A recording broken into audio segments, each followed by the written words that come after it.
വിശുദ്ധ കുർബാനയാണ് നമ്മുടെ സൗഖ്യം എന്ന് പറയുന്നത്.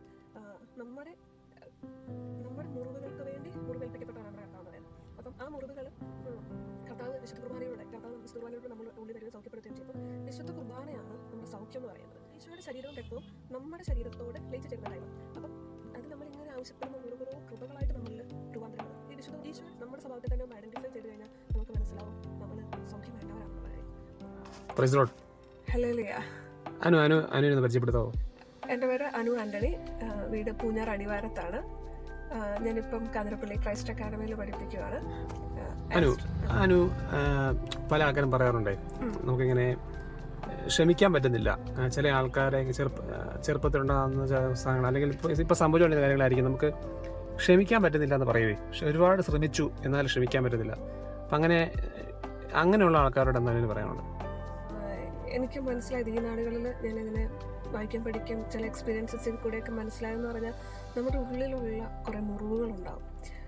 പ്രത്യേകിച്ച് നമ്മുടെ കുഞ്ഞുനാൾ മുതൽ എന്നുവരെ നമ്മൾ അത് പല കാര്യങ്ങളിൽ കൂടെ കടന്നു വന്നിട്ടുണ്ടാകും. പല രീതിയിൽ നമ്മൾ മുറിവേൽപ്പിക്കപ്പെട്ടിട്ടുണ്ടാകും. അപ്പം അതെല്ലാം നമ്മുടെ ഉള്ളിൽ പലപ്പോഴും നമ്മളിങ്ങനെ പിടിച്ചു വെച്ചിട്ടുണ്ടാകും. അത് കംപ്ലീറ്റ്ലി വിട്ടുകൊടുത്തിട്ട് കർത്താവിന് വിട്ടുകൊടുത്ത് ആ ഒരു സൗഖ്യം നമ്മൾ നേടിയിട്ടുണ്ടാവില്ല. നമ്മളല്ലാതെ തന്നെ നമ്മുടെ കൈ ഒരു കത്തി വെച്ച് മുറിഞ്ഞ് അതിൻ്റെ പുറമേ ഉള്ള ഭാഗം ചിലപ്പോൾ കരിവായിരിക്കും ഒരു കുറച്ച് കഴിയുമ്പോഴത്തേക്കിനും. പക്ഷെ അത് കഴിഞ്ഞിട്ട് അകം കരിഞ്ഞു വരാനായിട്ട് കുറച്ചുകൂടി ടൈം എടുക്കും അല്ലേ എന്ന് പറഞ്ഞതുപോലെ തന്നെ നമ്മുടെ ഉള്ളിലുള്ള ചില മുറിവുകൾ, ചില ഇൻസിഡൻസ് നമ്മൾ പൂർണ്ണമായിട്ടും മറന്നു എന്നൊക്കെ നമ്മൾ വിചാരിക്കും, അതെല്ലാം കഴിഞ്ഞു പോയി എന്നൊക്കെ. പക്ഷെ അത് പലപ്പോഴും ഉള്ളിൽ നമ്മൾ സൂക്ഷിച്ചിട്ടുണ്ടാവും. അപ്പം അത് റിലേറ്റഡ് ആയിട്ടുള്ള ഒരു എക്സ്പീരിയൻസ് വരുമ്പോൾ നമ്മൾ ചിലപ്പോൾ റിബലാകും, നമ്മൾ പല രീതിയിൽ റിയാക്ട് ചെയ്യും, ദേഷ്യപ്പെടും, ചിലപ്പോൾ കരയും, നമ്മൾ ഡിപ്രസ്ഡ് ആവും. അങ്ങനെ നമുക്ക് ആ ഒരു ഇൻസിഡൻറ്റ് ഓർമ്മ വരുമ്പോൾ തന്നെ ചില വ്യക്തികളോട്, ചില സാഹചര്യങ്ങളോട്, നമ്മളോട് തന്നെ ഒന്നും നമുക്ക് ക്ഷമിക്കാനായിട്ട് പറ്റത്തില്ല. നമ്മൾ പലപ്പോഴും കർത്താവിൻ്റെ അടുത്ത് പോയിരിക്കും, പ്രാർത്ഥിക്കുകയൊക്കെ ചെയ്തു, നമ്മൾ ക്ഷമിച്ചു എന്ന് നമ്മൾ പറയും. പക്ഷേ കുറച്ച് കഴിയുമ്പോൾ വീണ്ടും ഓർമ്മ വരുമ്പോൾ നമുക്കത് ഈ മുറിവ് നമ്മുടെ ഉള്ളിൽ കിടക്കുന്നിടത്തോളം നമുക്കങ്ങ് ക്ഷമിക്കാനായിട്ട് പറ്റത്തില്ല. നമ്മൾ ഈ മുറിവ് കർത്താവിന് വിട്ടുകൊടുത്താൽ ഒരു സൗഖ്യം നേടിയാൽ മാത്രമേ നമുക്ക് ക്ഷമിക്കാൻ പറ്റുള്ളൂ എന്നാണ് എനിക്ക് മനസ്സിലാവുന്ന കാര്യം. നമ്മൾ ഇതൊക്കെയാണ് നമുക്കിങ്ങനെ മുറിവ് വിട്ടുകൊടുത്താലേ അത് ക്ഷമിക്കാൻ പറ്റത്തുള്ളൂ. പക്ഷേ നമുക്ക് എങ്ങനെയാണ് ഇപ്പം ഇത് കേൾക്കുന്ന ആൾക്കാർക്കും അത് വിട്ടുകൊടുക്കാൻ പറ്റുന്നില്ലല്ലോ എന്നൊരു സാധനം ഉള്ളിൽ ഫീൽ ചെയ്യുന്നുണ്ടല്ലോ. എനിക്ക് ആ സൗഖ്യം കിട്ടുന്നില്ലല്ലോ, എനിക്ക് എങ്ങനെയാണ് അത് ചെയ്യാൻ പറ്റുക എന്നൊരു സാധനമേ, അതെങ്ങനെയാണ് നമുക്ക് ചെയ്യാൻ പറ്റുക? നമുക്ക് ഉള്ളിലുള്ള ഒരു മുറിവിനെ എങ്ങനെയാണ് എനിക്ക് സൗഖ്യപ്പെടുത്താൻ പറ്റുന്നത്? എങ്ങനെയാണ്? ഒന്ന്, നമുക്ക് സൗഖ്യം വേണം എന്നുള്ള വലിയ ആഗ്രഹം നമുക്കുണ്ടാവണം. നമ്മൾ ആക്സെപ്റ്റ് ചെയ്യണം, നമ്മൾ കുറവുള്ളവരാണ്, നമുക്ക് സൗഖ്യം വേണ്ടവരാണ്. അപ്പോൾ നമ്മൾ കർത്താവിനോട് ആത്മാർത്ഥമായിട്ട് പറയണം, കർത്താവ് എന്നെ സൗഖ്യപ്പെടുത്തണം എന്നുള്ളൊരു കാര്യം. എനിക്ക് കുറവുണ്ട്, കർത്താവ് ഐ എം നോട്ട് പെർഫെക്റ്റ്, കർത്താവ് എന്നെ സുഖപ്പെടുത്തണം എന്നുള്ളൊരു കാര്യം നമ്മൾ പറയുക. പിന്നെ പ്രത്യേകമായിട്ട് നമുക്ക് ചെയ്യാൻ പറ്റുന്ന ഒരു കാര്യം എന്ന് പറഞ്ഞാൽ, ഈ അടുത്ത കാലങ്ങളിൽ ഞാനും ഇങ്ങനെ ചിന്തിക്കുമായിരുന്നു, എങ്ങനെ നമുക്ക് സുഖപ്പെടാം. ചില സെഷൻസ് ഒന്ന് ധ്യാനമൊക്കെ കൂടുന്നു, അവിടെ ഒരു ആന്തരിക സൗഖ്യം. പക്ഷെ അതിൽ നമ്മൾ വളരെ കുറച്ച് കാര്യങ്ങൾ നമുക്ക് ഓർമ്മ വരുന്നു, നമ്മളത് ചിലപ്പോൾ വിട്ടുകൊടുക്കുന്നു.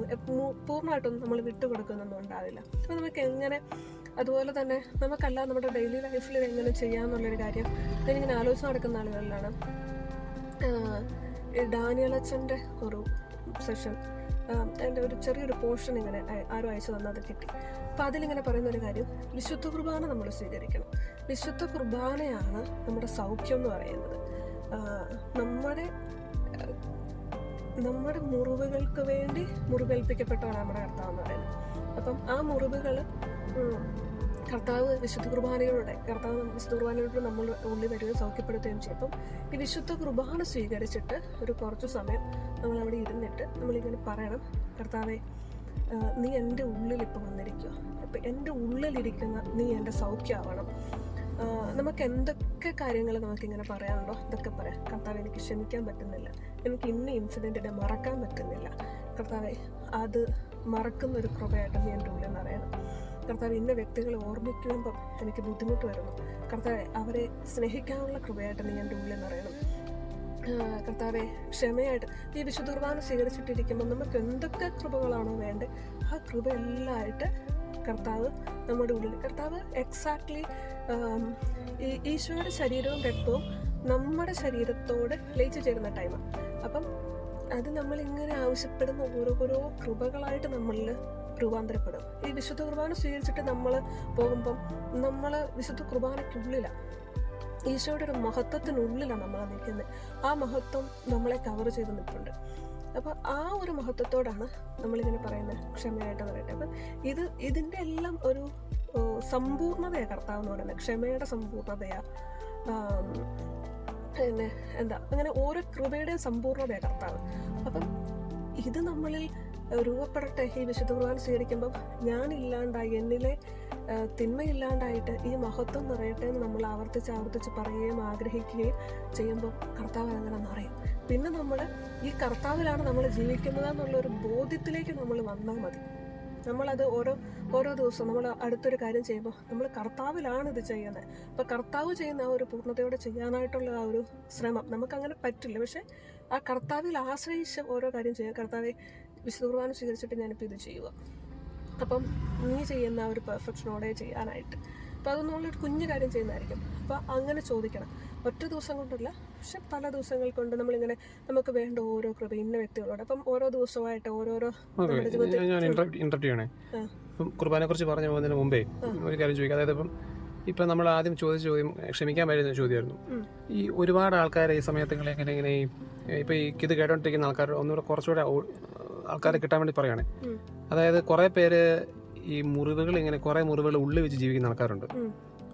അവരിങ്ങനെ അത് ചിലപ്പോൾ ദൈവം തന്നതാണ്, അല്ലെങ്കിൽ ഒരു ചില പഴിവാക്കുകളൊക്കെ ഒക്കെ സൗഖ്യപ്പെടാത്ത ചില മേഖലകളൊക്കെ ഉണ്ട്. അപ്പോൾ അങ്ങനെയുള്ള ആൾക്കാർ വന്ന് അവരോടൊന്ന് സംസാരിക്കുക. മീൻസ് സൗഖ്യം വേണമെന്നൊരു ആഗ്രഹം ഉണ്ടാകുമ്പോഴാണല്ലോ അവിടെ ഈ കുർബാന എടുത്ത് പോകാൻ പറ്റുന്നത്. സൗഖ്യം എനിക്ക് വേണം. ഇപ്പം എല്ലാവർക്കും ഈ സൗഖ്യം വേണം എന്നുള്ളൊരു സാധനം ഇല്ല. അപ്പോഴാണല്ലോ കുർബാനയിലേക്ക് അവർ പോകുന്നത്. അതിനെക്കുറിച്ചൊന്ന് പറയാമോ? അപ്പം നമ്മുടെ ജീവിതത്തിലേക്ക് നമ്മൾ തിരിഞ്ഞു നോക്കുമ്പം നമ്മളെ തന്നെ ഒബ്സർവ് ചെയ്താൽ നമുക്ക് മനസ്സിലാവും. ചിലപ്പോൾ നമ്മൾ കാരണമില്ലാതെ ദേഷ്യപ്പെടുന്നുണ്ടാവും. അത് കർത്താവിൻ്റെ സ്വഭാവമല്ല. നമ്മൾ ഈ ഡാനിയലച്ചൻ തന്നെ വേറൊരു പ്രശ്നത്തിൽ ഇങ്ങനെ പറയുന്നുണ്ട്, നമ്മൾ ആരും മനുഷ്യരോടല്ല നമ്മളെ കമ്പയർ ചെയ്ത് നോക്കേണ്ടത്, കർത്താവിനോട് വേണം, ഈശോയോട് വേണം നമ്മളെ കമ്പയർ ചെയ്യാനായിട്ട്, നമ്മളൊരു ബെറ്റർ പേഴ്സൺ ആയി നോക്കാൻ. അപ്പം ഈശോയോട് കമ്പയർ ചെയ്യുമ്പം നമുക്ക് എത്രമാത്രം കുറവുണ്ടെന്നുള്ളത് നമുക്കറിയാൻ പറ്റും.